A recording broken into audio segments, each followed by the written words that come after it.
5e arrondissement, nous votons oui pour un Tchad uni et fort. Telle est l'une des phrases qui a fait vibrer la commune du 5e arrondissement ce soir. C'est un public majoritairement jeune et membre des différents partis politiques qui est venu écouter le message d'unité nationale du numéro 2 de l'Alliance des partis politiques pour le oui, Mohamed Zen Bada. L'occasion est bien faite pour l'homme de tenter de convaincre. Nous allons aller le 17 décembre, tôt le matin, voter oui. Quand on va voter oui, c'est pour l'avenir de nos enfants. Quand on va voter oui, c'est pour que le Tchad soit un et indivisible. Tout à l'heure, M. Abagida vous a démontré par A plus B que si on vote non, nous allons tendre vers un État fédéraliste. Un État fédéraliste, c'est quoi? C'est l'antichambre de la division. Avant de voter oui, il faut préalablement avoir sa carte d'électeur. Et à ce sujet, l'homme est sans réserve. On ne peut pas voter si on n'a pas sa carte d'électeur. Sa carte d'électeur, chacun va chercher ça chez le chef de carré. Faites de sorte que les jeunes, les artistes que vous êtes, la jeunesse, les partis politiques ici présents, allez vers le chef de carré. Prenez les cartes et emmenez ça aux gens dans leur maison parce qu'il y a des gens qui ne sont pas capables d'aller chercher. Faites-le parce que si vous êtes 2000 et que vous n'avez pas de carte, vous ne voterez pas demain. Convaincu des voix positives de la population du 5e arrondissement, Mohamed Zen Bada vise déjà le 7e arrondissement qu'il compte conquérir ce samedi. Pour nous, enseignantes et enseignants, jusqu'à là, l'espoir n'est pas perdu. Nous continuons à compter sur la prompte réaction du président de la République pour résoudre ce problème qui a trop duré. Quand on place l'éducation dans le secteur prioritaire, quand on fait la refondation de l'école tchadienne, n'est-ce pas, on le fait avec les enseignantes et enseignants, ou bien sans eux. Je demande aux fournisseurs d'accès. Les réseaux, donc, ils doivent nous régler ça, donc, pour qu'on puisse joindre nos poches. Moi, personnellement, je ne fais pas de business et tout, mais là, hier, j'avais des documents à envoyer et il y a mon cousin aussi qui devrait m'envoyer son document pour déposer aujourd'hui concernant le concours de, je ne sais pas si, concours des militaires, là, armée de l'air ou bien armée de terre, je ne sais pas. Et ce matin même, j'avais essayé en vain, hier en vain. Je suis sortie de la maison ce matin pour aller à Sabangali et prendre le téléphone des agents là, des MTN, pour l'appeler, pour qu'il me renvoie le document dans le téléphone de l'autre, les agents là, pour que je récupère avant d'aller scanner et pour aller déposer. Donc cette affaire de coupure de l'Internet, premièrement personnellement à moi, donc j'ai perdu un 500. Comme j'ai abonné hier, donc j'ai essayé plusieurs fois, donc mais c'est à peine.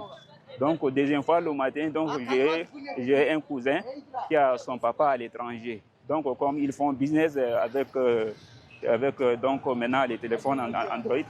Donc le papa donc il a essayé plusieurs fois. Donc il n'a pas trouvé donc son enfant là aussi. Et l'enfant là aussi a essayé plusieurs fois, il n'a pas trouvé son enfant. Donc dans cet état là aussi, donc ils ont maintenant, ça les fait de rupture aussi. Ici à Mongo, pour avoir de l'essence, il faut passer avec un peu de chance, de 2 à 3 heures d'attente. Cette situation perdure depuis plus d'une année, à la grande dame des usagers très remontés ce matin. Je suis venu hier, je n'ai pas pu, je suis reparti, je suis revenu à partir de 4 heures ce matin. Jusqu'à là, je ne suis pas entré en position du carburant parce que la distribution n'est pas réglementée. Donc on est fatigué par rapport à ça. Le mille coûte cher. Nous voulons de l'essence avec notre argent. Et c'est depuis 3 heures du matin que nous sommes ici. Et on n'a rien trouvé. Et en plus, la police nous empêche de nous ravitailler. De tout ça, nous n'avons même pas de route. Et vous voulez qu'on vote? Nous sommes pour le non. Et jamais nous ne voterons le oui. Nous sommes des clandomanes. 1 litre d'essence coûte 1250 francs. Comment voulez-vous qu'on travaille avec cette cherté de vie? Leurs ras-le-bol sont dans le vide depuis 2 mois. Et ici, aucun responsable ne souhaite répondre à nos questions. L'actualité en bref de ce vendredi s'articule autour de 2 points essentiels. La coordination des actions citoyennes Wakitama invite ses militants et sympathisants ainsi que la population tchadienne à boycotter le référendum à venir. Il a été rappelé par cette coordination qu'elle avait boycotté le dialogue national inclusif et souverain d'Ennis en 2022 pour manque de transparence de cet événement et comme pour donner raison à l'histoire, le processus référendaire découlant de ce même d'Ennis est complètement biaisé. Car dès juillet dernier, Wakitama avait dénoncé la composition dite inégalitaire de la CONOREC et la proposition d'une seule constitution portant sur l'État unitaire au lieu des deux en prenant en compte la forme fédérale comme résolue par le DENIS en vue d'une élection offrant un choix sans ambiguïté entre l'État unitaire et l'État fédéral. Et pour finir, le ministère des Finances, du Budget et des Comptes publics a lancé ce vendredi 8 décembre 2023 l'application e-Solde et ses fonctionnalités. Une avancée majeure dans le processus de digitalisation des services du ministère des Finances. L'application e-Solde est un outil qui améliorera la vie des employés de la fonction publique. Par ailleurs, le e-Solde marque une nouvelle ère dans la gestion administrative du ministère des Finances. Elle simplifie les opérations administratives en automatisant les processus de calcul et de versement de salaire. Ces certificats, ils les ont obtenus après 3 semaines de formation basée sur l'élevage des ruminants dans le Sahel.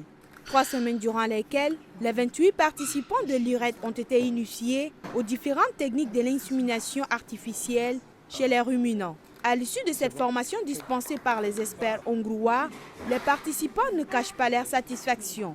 Moi, personnellement, je ressors soulagée. Et je suis vraiment contente parce que durant ce petit temps qu'on a eu à passer, nous avons beaucoup appris sur notre domaine. Donc, nous tenons vraiment à remercier nos formateurs et tout ça. Donc, merci. Je suis réellement satisfait de cette formation parce que cette formation est venue compléter les bases théoriques que nous avons eu à faire à l'Institut national supérieur des sciences et techniques d'Abéché au Tchad. Et ça vient simplement confirmer les théories. Pour renforcer cette coopération déjà existante, le directeur général de l'URED, Dr Abdelaziz Arada Izzeddine, a paraphé un accord de coopération entre son institution et l'université hongroise MEIT. Cette signature permettra aux 25 étudiants tchadiens de bénéficier de bourses d'études en Hongrie. Et le directeur de l'IRED de remercier les experts hongrois pour leur appui technique au laboratoire tchadien de génétique, a exprimé sa satisfaction quant à la qualité du contenu de la formation et a permis de mettre en marche le laboratoire d'analyse de semences et d'offrir aux participants l'opportunité à travers des exercices pratiques de manipuler les équipements du laboratoire. Et le recteur de l'université hongroise MEIT a saisi le moment pour présenter la vision de cette coopération. Le Tchad est un partenaire très important pour nous parce que la région du Sahel, vue sous l'angle du changement climatique, est un défi intéressant pour l'agriculture hongroise parce que nous pouvons étudier les changements liés à l'agriculture dans cette région.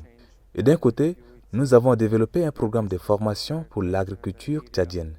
Nous avons initié un programme de formation au Tchad en novembre sur l'élevage des ruminants et aujourd'hui a lieu la première cérémonie de remise des certificats pour les 25 apprenants au Tchad, ce qui est un début important pour notre coopération. Nous allons continuer l'année prochaine avec d'autres sujets et domaines comme l'agriculture, la génétique, jugés très importants pour les Tchadiens. La cérémonie s'est terminée par la visite du laboratoire d'analyse des semences, au cours de laquelle la délégation a eu droit à une démonstration explicative de l'utilisation et du fonctionnement des équipements ainsi que du processus de l'insémination artificielle. L'objectif de ce salon est de mettre au centre les problèmes que rencontre cette filière au Tchad. Elle fait face aux défis majeurs que sont la maîtrise de l'eau, la variabilité de climat, notamment les retards de pluie, les inondations, la faible utilisation d'intrants, la faible mécanisation, la faible transformation, le manque d'accès au financement et l'absence de mécanismes régulateurs.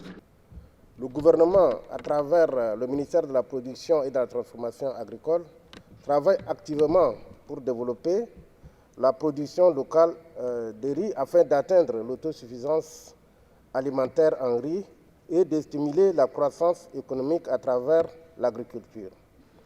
Nous pouvons vous garantir, chers riziculteurs, que le gouvernement de transition et le ministère de la Production et de la Transformation agricole ne ménagent aucun effort pour améliorer les conditions de travail des producteurs locaux et cherchent sans relâche les meilleurs moyens pour valoriser le travail du paysan tchadien. Le Tchad produit 250 000 tonnes de riz par an qui ne répondent pas à la demande du marché. Durant 3 jours se tiendra l'échange sur les défis et perspectives de la transformation de ce produit. Plus de 124 millions de dollars est le fonds alloué par la FAO pour l'exécution du cadre de la programmation pays 2024-2026. Cette coopération intervient dans un contexte où la sécurité alimentaire du pays est préoccupante.